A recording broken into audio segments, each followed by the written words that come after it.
Assalamualaikum warahmatullahi wabarakatuh. Selamat malam semuanya. Perkenalkan, nama saya David Han dengan NPM 17071068. Pada video kali ini saya akan menjelaskan tugas kuis yang diberikan Bapak Zudi mengenai mata kuliah Hukum Administrasi Negara. Soal yang pertama adalah bagaimana pelaksanaan pelayanan publik di kota Anda dan apa saja saran untuk selanjutnya. Pelayanan publik merupakan sebuah intervensi dari pemerintah untuk melayani masyarakat serta memenuhi kebutuhan masyarakat. Namun, sampai saat ini, masih banyak masyarakat yang belum merasakan sepenuhnya pelayanan yang baik dari pemerintah dan masih banyak keluhan dari masyarakat kepada pemerintah atas rendahnya kualitas pelayanan yang diberikan. Pada dasarnya, pelayanan publik merupakan tanggung jawab pemerintah secara utuh kepada masyarakat dalam memenuhi kebutuhan, juga mensejahterakan masyarakat. Pelayanan publik itu dilakukan oleh birokrasi pemerintah yang menyangkut kebutuhan hak-hak sipil serta kebutuhan dasar pemerintah. Tetapi masih banyak juga pengaduan ataupun keluhan dari masyarakat serta seperti birokrasi pemerintah yang berbelit-belit dalam melaksanakan pelayanan publik, terbatasnya fasilitas dan kurangnya sarana dan prasarana pelayanan. Tidak hanya keluhan dalam pelayanan, namun para birokrasi pemerintah juga masih banyak yang menempatkan dirinya sebagai agen pengusaha, bukan sebagai agen pelayanan. Kondisi-kondisi tersebut yang membuat masa depan masyarakat menjadi suram, dikarenakan masyarakat di Indonesia masih sangat tergantung pada pelayanan yang diberikan oleh pemerintah daerah. Dengan demikian, masalah utamanya adalah bagaimana usaha yang dilakukan oleh seorang birokrasi pemerintahan dalam memberikan pelayanan secara efektif dan ideal kepada masyarakat. Caranya yaitu dengan memperbaiki dan mengubah sikap para birokrasi kepada masyarakat, yaitu dengan sering mendengarkan keluhan yang dialami oleh masyarakat serta bisa mewujudkan kebutuhan dan harapan masyarakat. Kondisi pelayanan publik di Indonesia saat ini masih sangat buruk karena masih diwarnai dengan praktek kolusi, korupsi, dan nepotisme. Dalam pelayanan publik juga masih diperparah dengan kurangnya partisipasi masyarakat dengan mengingat para birokrasi untuk bekerja lebih profesional lagi. Lalu, sekarang bagaimana upaya yang dilakukan agar birokrasi mampu menyelesaikan masalah, yakni memberikan pelayanan secara ideal dan efektif kepada masyarakat? Jawabannya harus dengan melakukan perubahan agar tidak terus-menerus bergantung pada proses dan prosedur, tetapi juga harus mengaitkan perubahan pada tingkat struktur maupun sikap dan tingkah laku atau etika. Birokrasi juga harus netral dan bukan lagi alat politik, sehingga ia bebas dalam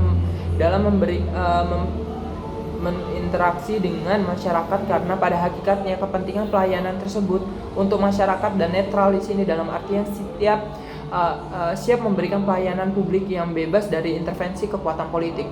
Keberhasilan dalam suatu pelayanan publik salah satunya dapat diukur dari akses pelayanan publiknya, serta jika suatu daerah tidak bisa melaksanakan pelayanan dasar yang seharusnya bisa diterima oleh masyarakat, maka hal tersebut akan berdampak pada kesejahteraan seluruh masyarakat. Oleh karena itu, peran suatu pemerintah sangat penting dalam penyelenggaraan pelayanan publik yang berorientasi pada kepentingan masyarakat.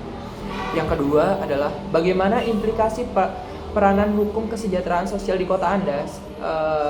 Cerahkan dengan contoh. Sebagai akibat implikasi peraturan daerah Kota Batam nomor 6 tahun 2020 tentang ketertiban sosial di Kota Batam yang mengatur mengenai larangan untuk bergelandangan dan pengemisan di Kota Batam, maka Dinas Sosial dan Pemberdayaan Masyarakat Kota Batam memberikan perlindungan hukum terhadap gelandangan dan pengemis di Kota Batam yang dianalisis berdasarkan teori perlindungan hukum menurut Philippus M.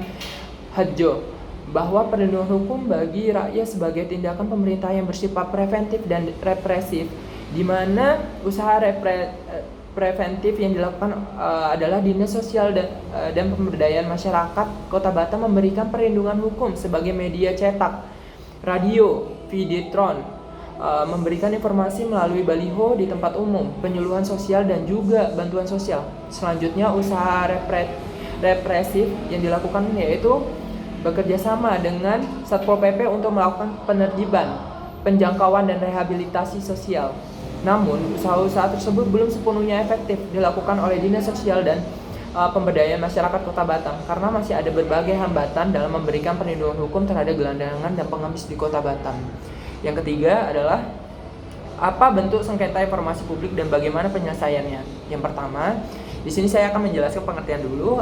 Informasi publik adalah informasi yang dihasilkan, disimpan, dikelola, dikirim, dan atau diterima oleh suatu badan publik yang berkaitan dengan penyelenggaraan negara dan atau penyelenggaraan badan publik lainnya yang sesuai dengan undang-undang tentang keterbukaan informasi publik serta informasi lain yang berkaitan dengan kepentingan publik.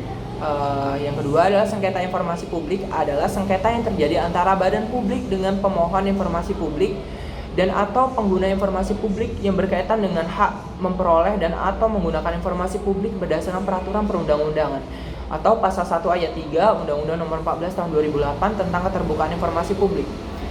Penyelesaian sengketa informasi publik di Komisi Informasi. Yang pertama adalah pihak-pihak yang bersengketa.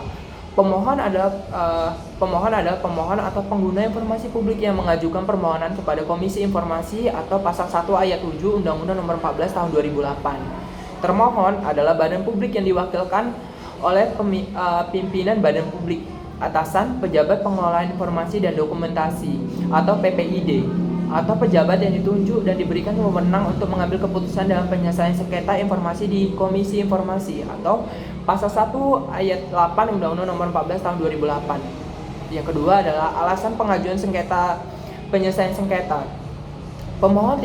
Yang pertama adalah pemohon tidak puas terhadap tanggapan atau keberadaan yang diberikan oleh atasan PPID, atau yang kedua, pemohon tidak mendapatkan tanggapan atas keberatan yang telah diajukan kepada atasan PPID dalam jangka waktu 30 hari kerja sejak keberatan diterima oleh atasan PPID. Yang ketiga, pengajuan permohonan penyelesaian sengketa dilakukan selambat-lambatnya 14 hari setelah muncul alasan pengajuan sengketa.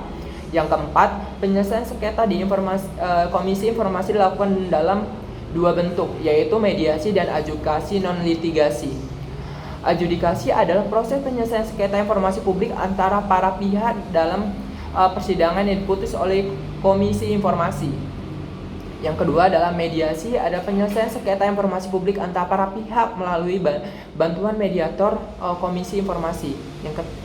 Selanjutnya, sengketa karena alasan permohonan informasi ditolak berdasarkan alasan pengecualian sebagai yang dimaksud dalam pasal 17 UU KIP, dianggap rahasia atau dikecualikan, langsung diproses melalui tahapan adjudikasi. Sengketa karena alasan tidak disediakan informasi berkala sebagaimana yang dimaksud dalam pasal 9 UU KIP, tidak ditanggapi permintaan informasi. Permintaan informasi ditanggapi tidak sebagaimana yang diminta, tidak dipenuhi permintaan informasi, pengenaan biaya yang tidak wajar dan atau penyampaian informasi yang melebihi waktu yang diatur dalam Undang-Undang KIP harus melalui tahapan mediasi terlebih dahulu. Penyelesaian sengketa informasi publik melalui adjudikasi non-litigasi oleh Komisi Informasi hanya dapat ditempuh apabila upaya mediasi dinyatakan tidak berhasil secara tertulis oleh salah satu atau para pihak yang bersengketa, atau salah satu atau para pihak yang bersengketa menarik diri dari perundingan.